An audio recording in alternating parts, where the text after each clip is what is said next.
Assalamualaikum warahmatullahi wabarakatuh. Pada kesempatan kali ini, saya akan menjelaskan mengenai Task Manager, mulai dari pengertian, cara membuka, tampilan task, serta manfaat dari Task Manager. Jadi, langsung saja kita bahas.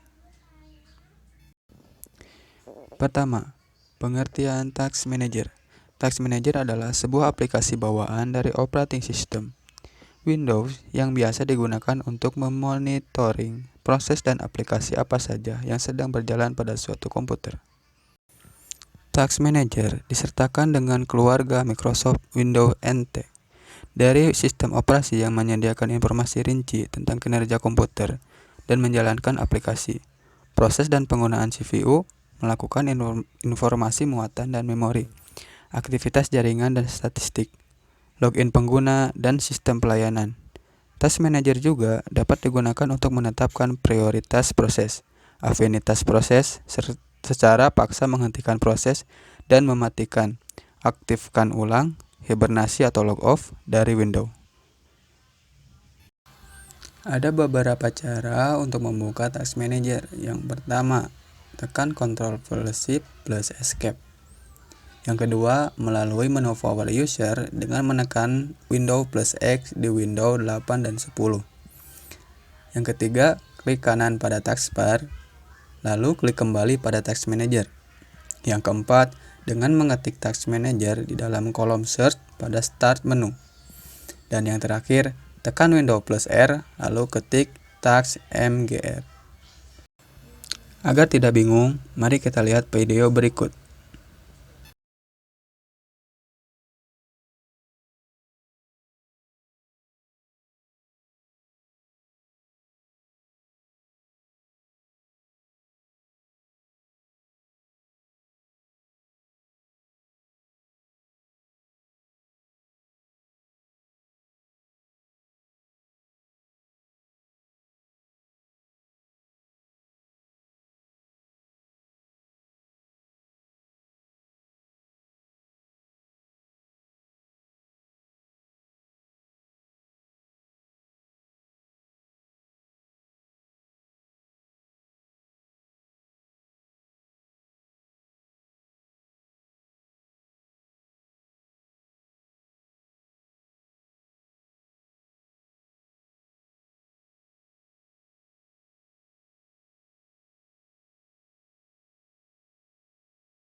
Nah, seperti itulah kurang lebih tata cara untuk membuka Task Manager. Untuk berikutnya yaitu fungsi Task Manager. Fungsi utama dari Windows Task Manager adalah untuk melakukan monitoring terhadap semua kegiatan dan proses pada sebuah komputer.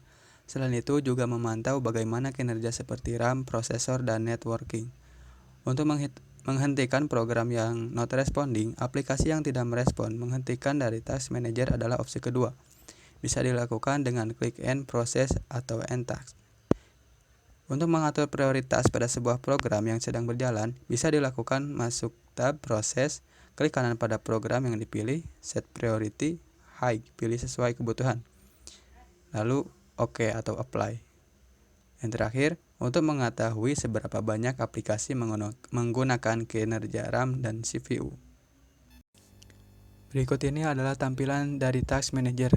Lalu, ada beberapa tab di dalam Task Manager. Yang pertama, Proses. Pada menu Proses akan menampilkan semua proses-proses yang aktif saat ini, baik aplikasi maupun proses-proses yang terjadi di latar belakang. Akan ditampilkan dari mana sistem berasal, status CPU, RAM usage, dan deskripsi proses yang dijalankan. Yang kedua ada Performance. Sistem resource, komputer atau laptopmu ditunjukkan di tab ini sehingga kamu dapat melihat ada beberapa space yang tersedia dari sistem resourcemu. Yang ketiga, App History. Tab ini menunjukkan histori keseluruhan setiap aplikasi Windows yang sedang dan pernah berjalan di komputer atau laptopmu. Yang keempat, startup. Menunjukkan setiap program yang otomatis berjalan saat kamu mulai menyalakan laptop atau komputer. Selain itu, kamu pun dapat melihat dampaknya terhadap waktu load laptop saat dinyalakan. Dari tab ini, kamu pun dapat menonaktifkan program yang kamu rasa tak perlu saat startup agar mempercepat waktu startup komputer atau laptopmu. Yang kelima, user. Di tab ini, kamu dapat melihat seluruh user yang masuk ke komputer atau laptopmu. Yang keenam, detail. Di tab ini, kamu dapat melihat dengan detail setiap proses yang berjalan di komputer atau laptopmu. Dan yang terakhir, service. Dalam tab ini, kamu bisa melihat beragam service dan perangkat yang bekerja di balik laptop atau komputermu, seperti sistem operasi hingga antivirus. Bahasan terakhir kita adalah opsi Task Manager. Yang pertama ada End Task, untuk menghentikan proses secara paksa. Yang kedua, Open File Location, untuk menunjukkan lokasi software di dalam File Explorer. Yang ketiga, Restart, untuk menghentikan proses File Explorer dan menjalankan kembali.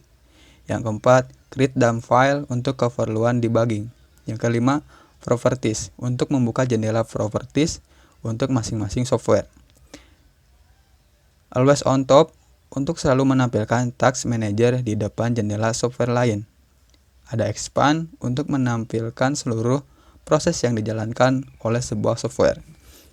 Selanjutnya, Collapse, untuk menyembunyikan seluruh proses yang dijalankan oleh sebuah software agar Task Manager lebih mudah untuk ditelusuri. Go to Detail, untuk membuka tab detail dan melihat informasi yang lebih terperinci. Search Online, untuk mencari informasi di internet mengenai proses yang sedang berjalan dengan menggunakan Bing sebagai mesin pencarinya. Yang terakhir, Hide when minimize, untuk menempatkan Task Manager di dalam area notifikasi setelah tombol minimize ditekan.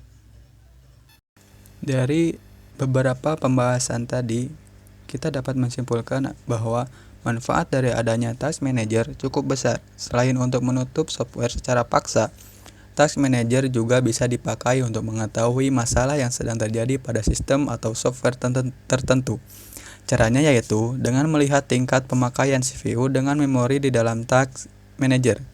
Jika ada software yang membuat pemakaian CPU melonjak, biasanya ada masalah spesifik yang perlu diperbaiki.